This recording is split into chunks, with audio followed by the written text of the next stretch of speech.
This is ALPINEAIRE's creamy potato cheddar soup. And we're taking it into our underground bunker to test its suitability for use in end-of-the-world conditions.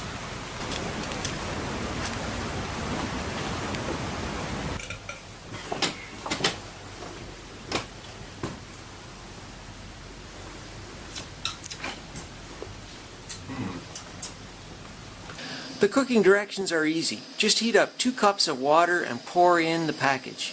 Then seal the package, shake the package, and wait 10 minutes. Can't wait. And then shake again and serve. Unfortunately, you will need a heat source like this stove here to prepare this soup. And the question is, will you have a stove like this one with enough fuel at the end of the world? No. Maybe not. And now the water is hot, it's time to prepare. So all we have to do is open the package and pour in the boiling hot water.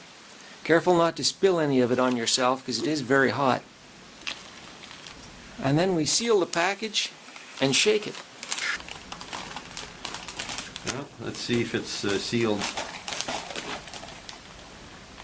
Ouch. Okay, it's hot. It is hot, yes. And now we wait. A great advantage is there are no cooking odors that may attract unwanted guests that want to share your food. So this soup has 190 calories per serving with 2 servings per package. Put another way, you will need 10 bowls or 5 packages of this soup to provide you with the 2,000 calories most people need to survive per day. That is a lot of soup, especially when each package costs $7. For nutrition, there are plenty of vitamins and protein, but salt is very high at 640 milligrams per serving. And now the soup is ready and we'll dish it out.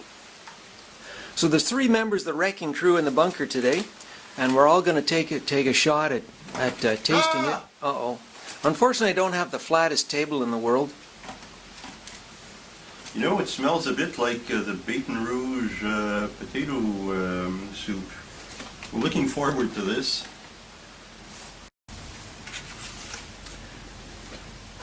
Okay, I have 2 members of the wrecking crew here with me to taste this soup.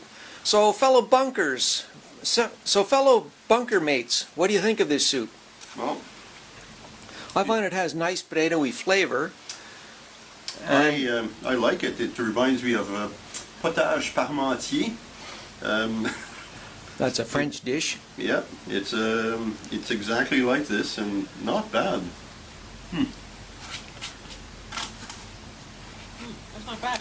And having warm soup is a morale booster on cold days like this one. Certainly if you're in a cold, dark bunker like this place where we're hanging out. Yummers. In conclusion, this soup is easy to cook, but you do need water, a stove, and fuel. Calories are limited, so this is only a small part of what you need to eat each day, and the cost is quite high.